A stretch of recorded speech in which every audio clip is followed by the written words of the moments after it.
बघा आता पहिले इक्वेशन काय दिले 10 divided by x plus y plus 2 divided by x minus y is equal to 4 आणि दुसरं इक्वेशन आहे 15 divided by x plus y minus 5 divided by x minus y is equal to -2. आता या इक्वेशन मध्ये सुद्धा हा जो फॅक्टर आहे x प्लस वाय कुठे या अंशात आहे का छेदात आहे? छेदात आहे बरोबर. आणि x मायनस वाय कुठे छेदात आहे बरोबर का. मग अशा वेळेला तुम्ही डायरेक्ट एक्झाम्पल सोडवू शकत नाही. मग आपण काय केलं इथं बघा put 1 upon x plus y is equal to m म्हणजे 1/x अधिक y ला आपण काय मानलं m मानलं आणि या ठिकाणी 1 अपॉन x मायनस वाय ला काय मानलं n. मग जिथं मला 1 अपॉन x प्लस वाय दिसतंय तिथे काय टाकणार मी m. जिथं 1 अपॉन x मायनस वाय दिसते तिथे काय टाकणार मी n. काय मिळेल बघा हे 10 बाजूला घेतलं तर राहिलं 1 अपॉन x प्लस वाय म्हणजे काय मिळालं 10m प्लस हा 2 आहे तो बाजूला घेतला 1 अपॉन x मायनस वाय ला काय मानले मी n. मग काय मिळालं इथं 2n इज इक्वल टू किती आलं 4.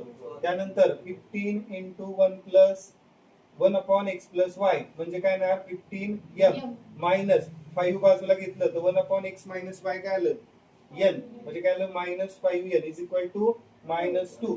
आता तुम्हाला ही जी इक्वेशन मिळालेली आहेत m आणि n फॉर्म मधली हे दोन्ही इक्वेशन आपले regular linear equation in 2 variable आहे. मग तुम्ही हे सोडवण्यासाठी काय वापरू शकता इलिमिनेशन मेथड, ग्राफिकल मेथड किंवा क्रेमर्स रूल जी तुम्हाला सोपी वाटेल ती तुम्ही वापरायची बरोबर. आपण या ठिकाणी काय वापरले क्रेमर्स रूल. क्रेमर्स रूल मध्ये आपण पहिल्यांदा डी काढणार नंतर डीएम काढणार नंतर डीएन काढणार. मग डी काढण्यासाठी काय 12 डीएम काढण्यासाठी 32 आणि डीएन काढण्यासाठी 13. मग त्याच्यावरून डी किती मिळालाय आपल्याला बघा हा 10 आणि 15 A1 A2 आहे बरोबर आणि हा 2 आणि -5 हा काय आहे इथं B1 B2 बरोबर. त्याच्यानंतर C1 C2 B1 B2 म्हणजे आता C1 कोण आहे इथं 4 आणि इथं काय आहे -2. मग इथं दिले आपण C1 C2 ला 4 -2 आणि B1 B2 इथं दिलेलं आहे 2 -5. त्यानंतर आता लक्षात घ्या या ठिकाणी 1 आणि 3 आहे म्हणजे काय A1 A2 C1 C2. मग A1 A2 इथं दिलंय 10 आणि 15 आणि C1 C2 दिलाय 4 आणि -2. मग किती आलं 4 आणि -2. काय करायचं लक्षात घ्या 10 न -5 ला मल्टिप्लाय करायचं किती आलं -50 आणि 15 न 2 ला मल्टिप्लाय करायचं -30. मायनस मायनस याची बेरीज होईल आपण चिन्ह काय येणार आहे मायनस. मग किती आलं -80. डी ची किंमत किती आली -80. त्यानंतर 4 न वजा 5 ला गुणायचे -20 आलं. 2 न वजा 4 ला वजा 2 ला गुणायचे -4 आलं. हे वजा आणि हे वजा हे काय झालं अधिक. आता हे -20 आहे आणि हे +4 आहे. एकाचं चिन्ह मायनस आहे एकाचं प्लस आहे त्यांची काय होणार भिन्न चिन्हांची वजाबाकी. 20 मधनं 4 गेले 16 पण मोठ्या संख्येत चिन्ह काय आहे वजा. काय आलं इथं -16. कळालं. डीएम ची किंमत किती आली -16. त्यानंतर कोण आहे डीएन बघा 10 न वजा 2 ला गुणलं -20 आलं. 15 न 4 ला गुणलं 60 आलं. त्यांची वजाबाकी आता इथं बघा वजा आहे हे बी वजा आहे म्हणजे यांची काय होणार बेरीज पण चिन्ह काय येणार -60 आणि 20 किती आलं 80 -80 किती आलं -80. आता पुढं लक्ष द्या. आता इथं एम पहिल्यांदा काढलेला आहे नंतर एन काढलाय. एम काढण्यासाठी काय dm divided by d is equal to -16 divided by -18 बरोबर. मग मायनस मायनस काय झालं प्लस बरोबर. मग आता 16 1 16 16 पंचे 80. एम किती आला 1/5. त्यानंतर एन काय dn डिवाइडेड बाय डी हे -80 divided by -80 minus minus plus 80 ला 80 कॅन्सल किती आला n 1 आला बरोबर. बरं आपल्याला m आणि n मिळाले x आणि y मिळालेले नाही. मग आता बघा आपण मानलं होतं सुरुवातीला 1 upon x plus y is equal to काय मानलं m.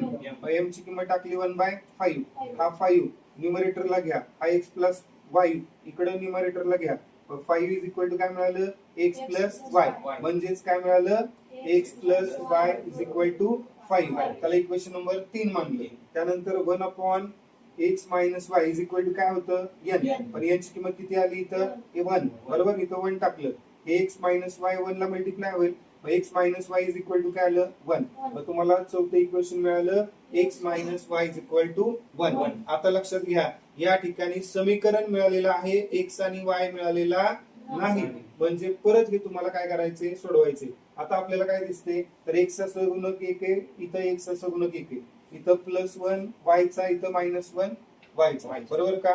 मग या ठिकाणी सोपं काय आहे, इथं प्लस आहे इथं मायनस आहे, यांची बेरीज केली तर y काय होईल कॅन्सल होईल. म्हणून इक्वेशन 3 आणि इक्वेशन 4 मध्ये आपण काय केले बाळांनो, इक्वेशन 3 आणि 4 मध्ये काय केले लक्षात घ्या, यांची काय केली आपण बेरीज केली. मग x plus y is equal to 5 plus x minus y is equal to 1. y ला y काय केलं कॅन्सल, x प्लस x किती आलं 2x, 5 प्लस 1 किती आलं 6. मग 2x इक्वल टू किती आलं 6. हा 2x ला मल्टिप्लाय पलीकडे गेल्या डिवाइड, 6 डिवाइडेड बाय 2 किती आलं 3. तुम्हाला पहिल्यांदा काय मिळालं बाळांनो x मिळाला, किती मिळाला 3. Put this value in equation 3 और 4. 3 मध्ये टाका 4 मध्ये टाका, बरोबर काय मिळेल बघा, x plus y is equal to 5.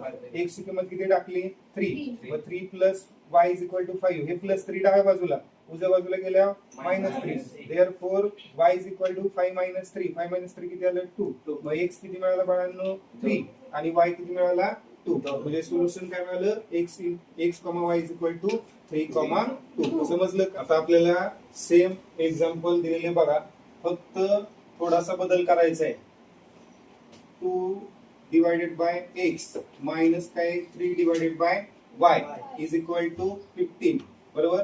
आणि दुसरं आहे 8 divided by x plus 5 divided by y is equal to 77. आता इथं x आणि y हे डिनोमिनेटरला छेदात आहेत, इथं पण x आणि y कुठे डिनोमिनेटरला छेदात आहेत, बरोबर. मग याच्यामध्ये तुम्हाला जे व्हेरिएबल आहे ते कुठं आणलं पाहिजे, अंशामध्ये आणलं पाहिजे. कुठं आणलं पाहिजे अंशात. मग त्यासाठी आपण काय केलं बघा, हा जो 1/x आहे, या 1/x ला आपण काय मानले, 1/x ला काय मानले m मानलं, काय मानलं m. आणि 1/y ला काय मानलं n. मग जिथं मला 1/x दिसतंय तिथे काय टाकलं मी m.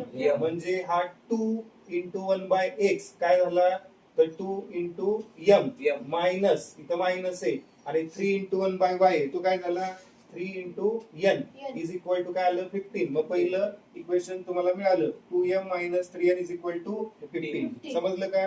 पुढं आता बघा 8 × 1/x, 1/x ला m मानले ना, मग काय झालं हे 8m. त्यानंतर 5 × 1/y काय झालं 5n is equal to 77. Regular आपल्याला लिनियर इक्वेशन इन 2 व्हेरिएबल मिळालं, जे फक्त फॉर्म मध्ये x आणि y च्या राहिलेलं नाही, ते कोणत्या फॉर्म मध्ये आले m आणि n, बरोबर. आता हे दोन इक्वेशन सोडवून m आणि n हे सोल्युशन तुम्हाला काढायचे, पण त्यासाठी तुम्ही किती पद्धतीचा वापर करू शकता 3. पहिली कोणती आहे इलिमिनेशन मेथड, बरोबर का, ज्याच्यामध्ये x घालवायचा y काढायचा, ती किंमत y ची टाकून परत x काढायचा.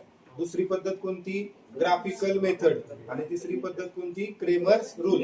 तुम्हाला ज्या पद्धतीनं योग्य वाटेल त्या पद्धतीनं सोपं वाटेल ते सोडवायचे. आपण या ठिकाणी काय वापरली क्रेमर्स रूल.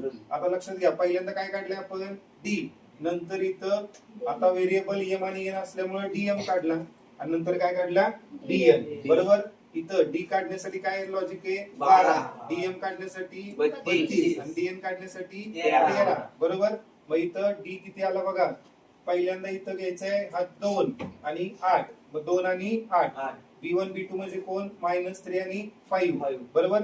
त्यानंतर काय dm साठी c1 c2 b1 b2, मग c1 c2 म्हणजे कोण 15 आणि 77, 15 आणि 77. त्यानंतर b1 b2 कुठला येणार आहे -3 5. त्यानंतर dn म्हणजे काय येणार 13, 13 म्हणलं तर a1 a2 c1 c2, मग a1 a2 इथं आहे 2 आणि 8, आणि c1 c2 कुठं आहे इथं आहे 15 आणि 77. मग आपल्याला काय मिळालं 2 8 15 77. त्यानंतर बघा 2 न 5 ला गुणलं किती आलं 10. त्यानंतर -3 न 8 ला गुणलं किती आलं -24. मायनस मायनस काय झालं प्लस, आणि इथं 10 + 24 किती आलं 34. आलं का लक्षात. पुढं 15 न कुणाला गुणायचे 5 ला, मग 15 5 75, आणि 77 न कुणाला गुणायचे -3 ला, हे किती आलं गुणाकार 231. फक्त हे मायनस आणि हे मायनस काय झालं प्लस, म्हणजे आपल्याला या दोघांची बेरीज किती आली 306. ही 306 आपल्याला बेरीज मिळाली. त्यानंतर 77 न 2 ला गुणायचं, 77 दुने किती आलं 154 आणि 15 ने 8 ला गुणलं 15 8 120 154 अधिक आहे आणि 120 वजा आहे यांची वजाबाकी केली किती आली 34 बरोबर. त्याच्यानंतर आपल्याला यम मिळेल. काय मिळेल यम. बघा आता इथं यम काय आहे m is equal to dm divided by d is equal to dm ची किंमत किती आली 306 आणि डी किती आलाय 34 बरोबर. 34 9 306 तसा एन काढायचंय. एन साठी काय आहे dn divided by d. Dn ची किंमत किती 34 आणि डी किती 34. 34 ला 34 गेला किती मिळाला आपल्याला डी म्हणजे एन किती मिळाला 1 मिळाला. बरं आपलं जे मेन सोल्युशन आहे ते काय काढायचंय एक्स आणि वाय. आपण जे इक्वेशन नवीन मिळवले ते एम आणि एन फॉर्म मध्ये म्हणून आपल्याला अजून सोल्युशन मिळालेलं नाही. म्हणून आपण काय केलं पहिल्यांदा आपण सुरुवातीला 1/x ला काय मानलेलं यम. हा जो यम आहे तो डाव्या बाजूला छेदातील आणि हा एक्स आहे तो कुठे जाईल अंशामध्ये. म्हणजे यम ची किंमत जर आपण 9 टाकली तर 9 छेदातील आणि एक्स कुठे जाईल अंशात आणि याच्यामुळे तुम्हाला एक्स किती मिळणार आहे 1/9 बरोबर. त्याच पद्धतीने 1/y बरोबर किती आहे n आणि n ची किंमत किती 1. मग हा y कुठे जाणार अंशात आणि 1 कुठे जाणार छेदात. मग त्याच्यावरून y किती मिळेल आपल्याला y बरोबर 1. आलं लक्षात. These two equation gives the solution of given equation. समजलं का.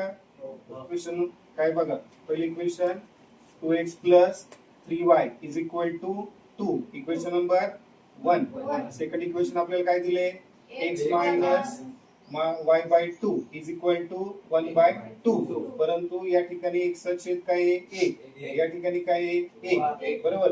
पण या ठिकाणी छेदामध्ये काय दिसते आपल्याला 2. इथे काय दिसते 2 म्हणजे तो 2 आपल्याला घालवला पाहिजे. मग आपण काय केले इक्वेशन 2 ला 2 न काय केले मल्टिप्लाय केले. याला मल्टिप्लाय केलं 2x आलं. याला मल्टिप्लाय केल्यामुळे हा 2 ला 2 कॅन्सल झाला. काय राहिलं -y आणि या ठिकाणी काय आलं 2 × 1/2 दॅट इज काय आलं 1. मग आपल्याला नवीन इक्वेशन काय मिळालं 2x - y is equal to 1. आता इक्वेशन 1 आणि इक्वेशन 3 इक्वेशन 3 या दोन इक्वेशनचा विचार आपल्याला करायचा आहे. पहिल्यांदा आपण काय काढून घेणार आहे डी.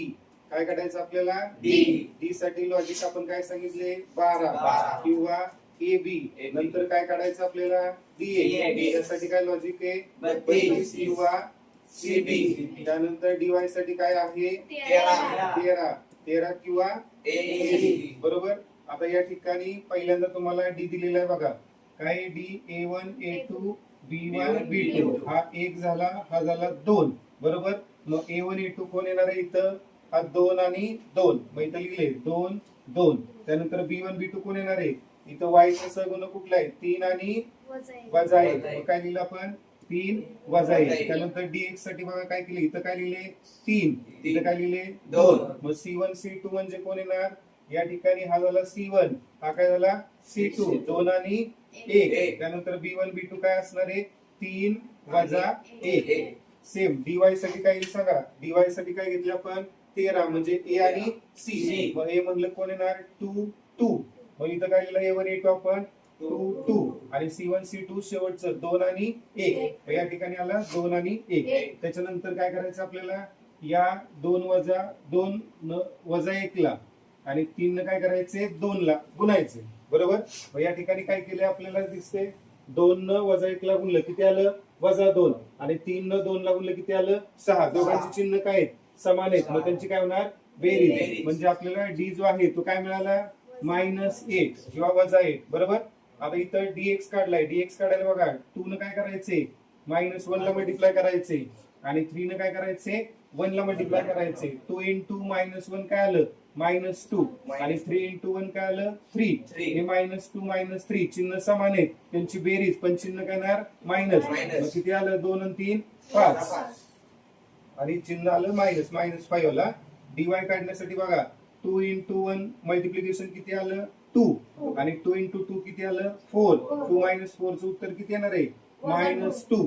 काय येणार आहे -2. आता आपल्याला काय करायचंय सोल्युशन काढण्यासाठी x काढायचा असेल dx डिवाइडेड बाय d आणि y काढायचा असेल तर dy डिवाइडेड बाय d. पण dx ची व्हॅल्यू किती आली होती dx आलता -5 आणि d किती आलाय -8. वजा काय होणार कॅन्सल किती येणार 5/8 आणि dy किती आलाय dy वजा 2 आणि डी किती वजा 8 किती येणार बेक बेचूक 8 वजा वजा काय झालं